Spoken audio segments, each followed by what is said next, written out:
স্টেশনে ট্রেন থামতে না থামতেই যাত্রীদের মধ্যে হুলস্থুল বেঁধে গিয়েছিল। ভিড়ে ঠাসা কামরা, পিছন থেকে প্রচণ্ড চাপ টের পাচ্ছিলুম। তারপর দেখলুম কেউ কেউ আমার কাঁধের ওপর দিয়ে কসরত দেখিয়ে সামনে চলে যাচ্ছে, সেই সঙ্গে চেঁচামেচি চলেছে। অবশেষে ঠেলা খেতে খেতে যখন প্ল্যাটফর্মে পড়লুম, তখন আমার ওপর দিয়ে অসংখ্য জুতো পরা পা ছুটে যাচ্ছে। অনেক চেষ্টার পর উঠে দাঁড়িয়ে দেখি অন্য সব কামরা থেকেও পিলপিল করে মানুষ বেরিয়ে স্টেশনের গেটের দিকে ছুটে চলেছে। রাগ করে লাভ নেই, কার ওপরই বা রাগ করব। নিমেষে প্ল্যাটফর্ম নির্জন নিঝুম হয়ে গেল। কাঁধের ব্যাগ আর পোশাক ঝেড়ে ঝুড়ে রুমালে মুখ মুছলুম। ট্রেনটা হুইসেল বাজিয়ে আস্তে আস্তে চলে গেল। সেই সময় হঠাৎ মাথায় এলো ট্রেনে ডাকাতি হচ্ছিল সম্ভবত, তাই অত সব যাত্রী প্রাণ ভয়ে ট্রেন থেকে ঝাঁপিয়ে পড়ে পালিয়ে গেল। এতক্ষণে ভয় পেলাম। রাত 8টা বাজে। প্ল্যাটফর্মে আর স্টেশন ঘরে আলো জ্বলছে, গেটে মানুষজন নেই। সেখানে গিয়ে একটু দাঁড়ালুম। ডাকাতরা ট্রেন থেকে নেমে স্টেশন ঘরে ঢুকে হামলা করেছে কিনা দেখবার জন্য উঁকি মারলুম। না, স্টেশন ঘরে কুর্তি পরা এক ভদ্রলোক চেয়ারে বসে চোখ বুজে ঝিমুচ্ছেন। তাকে বললুম, একটা কথা জিজ্ঞেস করতে পারি? পারেন, তবে আপনার বরাতে হরির হোটেলই আছে। হরির হোটেল মানে? এ তল্লাটে নতুন এসেছেন বুঝি? যাবেন কোথায়? কাঞ্চনপুর। সেখানে কার বাড়ি যাবেন? সেখানে আমার বন্ধুর বাড়ি। আপনার বন্ধু আপনাকে এখানকার হাল হদিস কিছুই জানায়নি দেখছি। তা কি আর করবেন, হরির হোটেল এখন আপনার ভবিতব্য। কথা না বাড়িয়ে বললুম, গেটে টিকিট নেওয়ার লোক নেই, টিকিটটা নেবেন কি? টিকিট কেটেছেন? তা এ তল্লাটে নতুন প্যাসেঞ্জার, টিকিট কাটবেন বই কি? ইচ্ছে হলে দিন, না হলে দেবেন না। বুঝলুম এই ভদ্রলোকই স্টেশন মাস্টার, মাথায় হয়তো ছিট আছে। টিকিটটা ওর সামনে টেবিলে রেখে বললুম, আচ্ছা এবার বলুন তো, অত সব যাত্রী ট্রেন থেকে ওভাবে মরিয়া হয়ে নেমে দৌড়ে পালালো কেন? আজ যে শনিবার, তাতে ট্রেন 4 ঘন্টা লেট।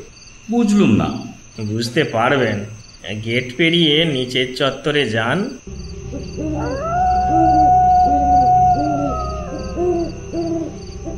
গেট পেরিয়ে গিয়ে দেখি কয়েক ধাপ সিঁড়ির নিচে একটা খোলামেলা জায়গা, এক প্রান্তে কিছু দোকানপাট। অস্পষ্ট জ্যোৎস্নায় লক্ষ্য করলুম চত্বর একেবারে জনহীন। আমার সহকর্মী ও ঘনিষ্ঠ বন্ধু নির্মল বলেছিল স্টেশন থেকে নামলেই বাস, সাইকেল রিক্সা বা এক্কা ঘোড়ার গাড়ি কিছু একটা পেয়ে যাব, কিন্তু কোথায় তারা? একটা চায়ের দোকানে আলো জ্বলছিল, সেখানে গিয়ে বেঞ্চে বসে বললুম, পরের বাস কটায় দাদা? বাবু মশাইয়ের আশা হচ্ছে করতে কি? কলকাতা। হ্যাঁ, ঠিক ঠিক। তা যাওয়া হবে কোথায়? কাঞ্চনপুর। পরের বাস কখন আসবে? বাবু মশাই, এ রাত্রিরে আর বাস আসবে না, কেননা রাত্রিরে তো এই স্টেশনে আর কোনো ট্রেন থামবে না। সাইকেল রিক্সা বা এক্কা গাড়ি? আগে না, খামোকা কেনই বা রাত্রিবেলা ওরা আসবে? বাবু মশাই, আপনি বড় ভুল করেছেন। আসার সময় দেখেননি সোনাগাঁও জংশনে হঠাৎ করে ট্রেনের কামরায় বেজায় ভিড় হয়েছিল? মনে পড়ে গেল। বললুম, তুমি ঠিক বলেছ, কামরা একেবারে ফাঁকা ছিল। হঠাৎ ওই জংশনে ভিড়ের চাপে কোণঠাসা হয়ে গিয়েছিলুম। ব্যাপারটা হলো, এই তল্লাটের অসংখ্য লোক সোনাগড়ের কলকারখানায় চাকরি করে। তারা প্রতি শনিবার বাড়ি ফেরে, রোববারটা কাটিয়ে আবার সোমবারে সোনাগড় যায়। আপনি যদি ট্রেন থেকে নেমেই ওদের সঙ্গে দৌড়ে আসতেন, তাহলে হয়তো বাসে বা সাইকেল রিক্সা অথবা এক্কা গাড়িতে ঢুকে পড়তে পারতেন। হ্যাঁ, সেটা সহজ হতো না, একটু কসরত করতে হতো। এই যা। এবার ব্যাপারটা বুঝতে পারলুম। নির্মলের ওপর রাগ হলো। এই ব্যাপারটা আমাকে তার খুলে বলা উচিত ছিল, কিন্তু আর রাগ করে লাভ নেই। তাছাড়া নির্মলের মেয়ের অন্নপ্রাশন কাল রবিবার, আমি কবে যাব নির্দিষ্ট করে তো তাকে কিছু বলিনি। শুধু বলেছিলুম নিশ্চয় যাব, শনিবার পর্যন্ত অপেক্ষা করিস। চাওয়ালার উদ্দেশ্যে বললুম, এক কাপ চায়ের ব্যবস্থা করা যায় না দাদা?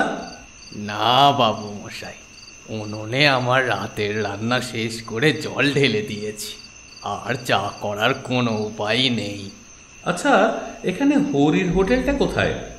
হরির হোটেল? এর আগে কখনো হরির হোটেলে খেয়েছিলেন নাকি?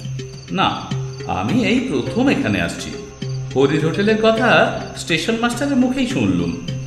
ও, হরির হোটেলে যখন যাওয়ার ইচ্ছে হয়েছে চলে যান, তবে একটু দেখে শুনে যাবেন।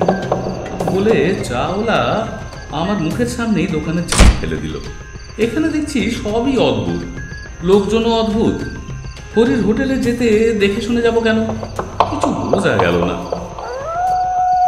এতক্ষণে চাঁদ আরো উজ্জ্বল হয়েছে, সব দোকানপাট বন্ধ, শুধু শেষ দিকটায় আলো জ্বলছে। সেখানে গিয়ে দেখলাম একটা ঘর খোলা আছে। দরজার কাছে টেবিলের সামনে একজন রোগাটে গড়নের কালো রঙের লোক বসে আছে, পরনে ধুতি আর হাত কাটা ফতুয়া। ভেতরে 2 সারি লম্বা বেঞ্চের সঙ্গে উঁচু ডেস্ক আঁটা। দেখেই বোঝা যায় এটা একটা হোটেল। এই তাহলে হরির হোটেল। লোকটি আমাকে দেখে কেন যেন সবিনয়ে করজোড়ে নমস্কার করলো। আমিও নমস্কার করে বললুম, এটা কি হরিবাবুর হোটেল? আগে স্যার, দয়া করে আমাকে বাবু বলবেন না, আমি একজন সামান্য লোক। বাইরে টাঙানো সাইনবোর্ড দেখুন, লেখা আছে অন্নপূর্ণা হোটেল, কিন্তু এ তল্লাটে সবাই বলে হরির হোটেল। ঠিক এই সময় আমার মনে পড়ে গেল আজ সেই বেলা 11টায় খেয়েছি। তারপর ট্রেনে বারতিনেক ওই বিস্বাদ চা, আর একই সময়ে ভাত, ডাল, মাছের ঝোল মিশ্রিত লোভনীয় খাদ্যের তীব্র ঘ্রাণ আমার বাঙালি পেটে প্রচণ্ড ক্ষুধার উদ্রেক করলো। শটান হোটেলে ঢুকে কাছের বেঞ্চে বসলুম। ব্যাগটা একপাশে রেখে বললুম, আমার খুব খিদে পেয়েছে জানেন, শিগগির ব্যবস্থা করুন হরিবাবু, ডাল ভাত যা হোক। খেদা, ও খেদু, ঘুমলি নাকি? ভেতর থেকে ঢোলা হাফ প্যান্ট পরা একটা নাদুস নুদুস গোলগাল গড়নের যুবক এসে এক গাল হেসে বলল, তখন তোমাকে বলেছিলাম না হরিদা, 2 মুঠো চাল বেশি করে নি, আর তরকারি তো অনেক আছেই। তাহলে স্যারকে একখানা পুরো মিল দে।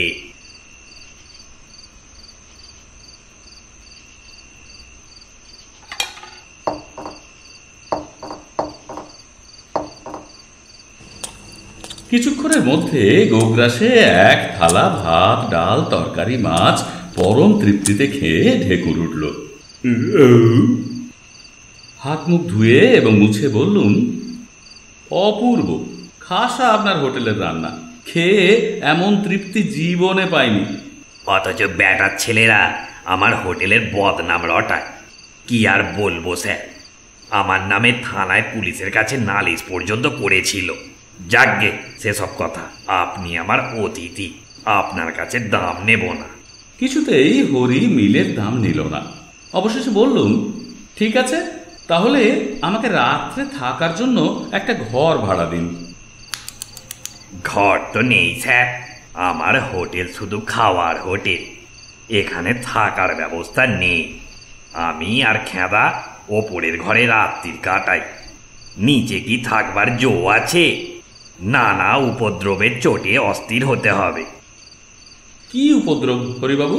আমি এই বেঞ্চে শুয়েই রাত কাটাতে পারবো, কোনো উপদ্রব গ্রাহ্য করব না। হে হে হে হে হে, আপনার মাথা খারাপ, কথা বাড়িয়ে লাভ নেই। আমারও খিদে পেয়েছে, তা আপনি যাবেন কোথায়? কাঞ্চনপুর। দিব্যি জ্যোৎস্না রাত্রির, মোটে তো 3 কিলোমিটার রাস্তা, হাঁটতে হাঁটতে চলে যান, কোনো ভয় করবেন না। আমাদের এই তল্লাটে আর যা কিছুই থাক, চোর, ছিনতাইবাজ, ডাকাত নেই। মনের আনন্দে গান গাইতে গাইতে চলে যান। অগত্যা হোটেল থেকে বেরিয়ে আসছি, হরি হঠাৎ ব্যস্তভাবে ডাকলো, স্যার, শুনুন স্যার, ও স্যার। ঘুরে দাঁড়ালুম। সে আমাকে অবাক করে 6টা অ্যান্টাসিড ট্যাবলেট আমার হাতে গুঁজে দিল। বললুম, অ্যান্টাসিড ট্যাবলেট কি হবে? বাইরের মানুষ হরির হোটেলে খেয়েছেন, যদি দই ভাত অম্বল টম্বল হয়। আপনি আমার এ রাত্রির একমাত্র খদ্দের স্যার, আপনি আমার সার্টিফিকেটও বটে। বলে সে হোটেলে ফিরে গেল। আমি এতক্ষণে একটু চিন্তায় পড়লুম।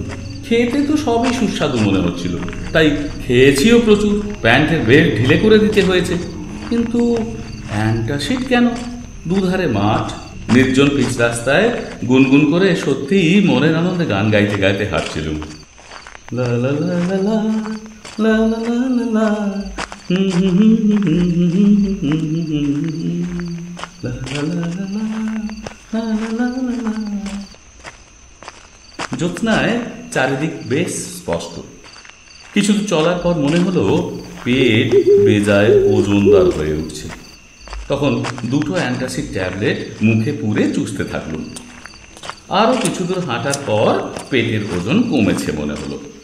সেই সময় নেহাতি খেয়াল বসে একবার পিছু ফিরে দেখি আমার পিছনে কেউ হেঁটে আসছে।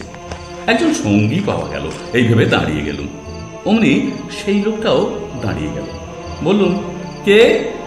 কোনো সাড়া এলো না।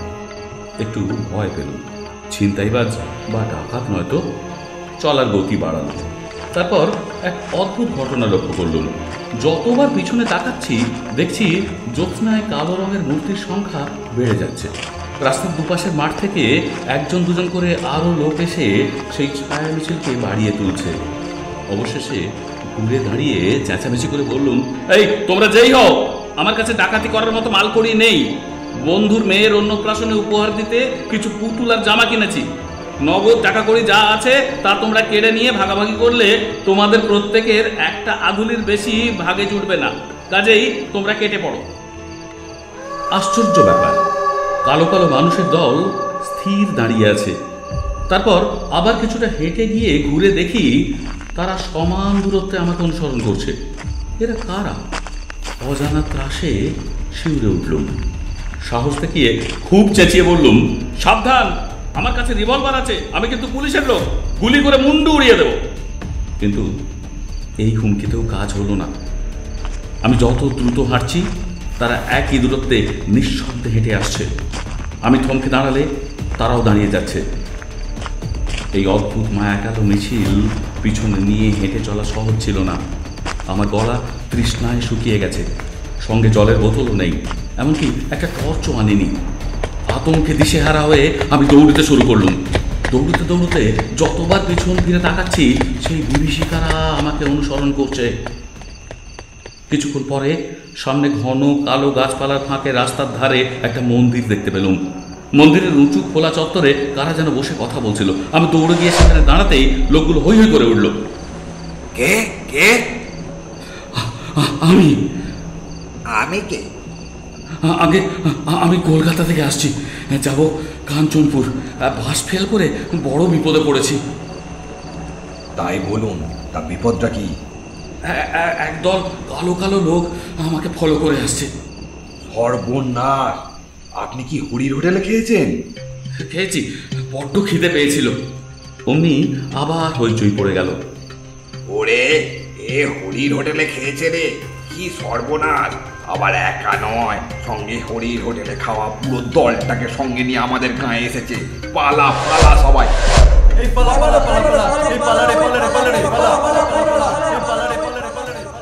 এইসব বলতে বলতে লোকগুলো মন্দিরের পিছনে উধাও হয়ে গেল। তারপর গ্রামের কুকুরগুলো ডাকতে লাগলো। আমি এবার কি করব ভাবছি, সেই সময় দেখলুম উঁচু চত্বরের পাশে একজন লোক দাঁড়িয়ে আছে। বললুম, দেখুন তো মশাই, কি অদ্ভুত ব্যাপার, বিপদে পড়ে এখানে ছুটে এলুম, অথচ ওরা অমন করে পালিয়ে গেলেন। পালাবারই কথা। আপনি হরির হোটেলে খেয়েছেন কি না? কেন, হরির হোটেলে খেলে কি হয়? যে খায় সে ভেদ বমি করে টেসে যায়। আমি কিন্তু টেসে যাইনি। হরিবাবু আমাকে অ্যান্টাসিড দিয়েছিলেন, 2টো খেয়েছি।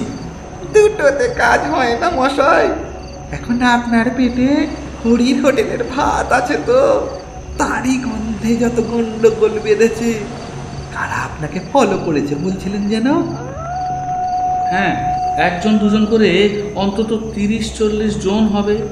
জ্যোৎস্নায় সব কালো কালো মূর্তি। তারা হরির হোটেলে খেতে এসে গেছে।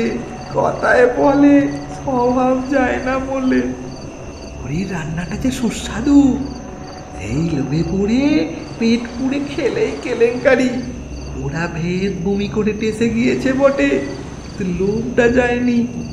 আপনার পেট থেকে হরির সুস্বাদু রান্নার গন্ধ টের পেয়েই ওরা আপনার পিছু নিয়েছে, বুঝলেন তো? বুঝলুম, কিন্তু আপনি দয়া করে আমাকে কাঞ্চনপুরে পৌঁছে দিন। কাঞ্চনপুর আরও প্রায় 1 কিলোমিটার। সেখানে কাদের বাড়ি যাবেন? নির্মল সিংহের বাড়ি। ও, সিঙ্গি মশাইদের বাড়ি? চলুন, আমার বাড়িও ওই গ্রামে। তবে সাবধান, আপনি আগে আগে চলুন, আমি যাব পেছনে। কেন, আপনি কি আমায় ভয় পাচ্ছেন? কিচ্ছু বলা যায় না মশাই, কিচ্ছু বলা যায় না। হরির হোটেলে এ পর্যন্ত যারা খেয়েছে তারা সবাই টিসে গেছে। হ্যাঁ, বলছি তো আমার কিছু হয়নি। টাটকা টেসে যাওয়া বডি তো, তাই প্রথম প্রথম কিচ্ছু টের পাওয়া যায় না। মনে হয় এই তো দিব্যি আমার বডিখানা আস্ত আছে, কিন্তু আত্মার ভ্রম। আসলে বডি কখন চিতায় পুড়ে ছাই হয়ে গেছে কিচ্ছু বোঝা যায় না মশাই, কিচ্ছু বোঝা যায় না। কি অদ্ভুত! মোটেও না। এমন হতে পারে আপনার বডির স্মৃতি আপনাকে এখনো আস্ত রেখেছে। যাকে চলুন, পিছনে তাকাবেন না, আমিও তাকাবো না। কিছু দূর হেঁটে যাওয়ার পর বললুম, দেখুন, আপনার যেমন আমাকে ভয় করছে, তেমনি আমারও তো আপনাকে ভয় করছে। কখন পিছন থেকে আপনি কি করে বসবেন। ঘাড় পটকে দেবো বলতে চান? যা অবস্থা, তাতে এবার ওইটুকুই যা বাকি। বাজে কথা বলবেন না, আপনি বড় অকৃতজ্ঞ মানুষ তো। আমাকে মানুষ বললেন যখন, তখন আর আমাকে ভয় কেন? বরং আপনার ভয় পাওয়া উচিত ছিল যারা আমাকে ফলো করে আসছিল তাদের। লোকটি থমকে দাঁড়ালো, বলল, এই রে, একেবারে ভুলে গেছি, আমার জামার ভাস পকেটের টর্চ আছে, বের করা যাক। আগে আপনাকে টর্চের আলোয় দেখে নিই, তারপর এখনো কেউ পিছনে ফলো করছে কিনা দেখা যাক। বলে সে টর্চ জেলে আমাকে খুঁটিয়ে দেখল। তারপর ঘুরে দাঁড়িয়ে পিছনের দিকে টর্চের আলো ফেলল।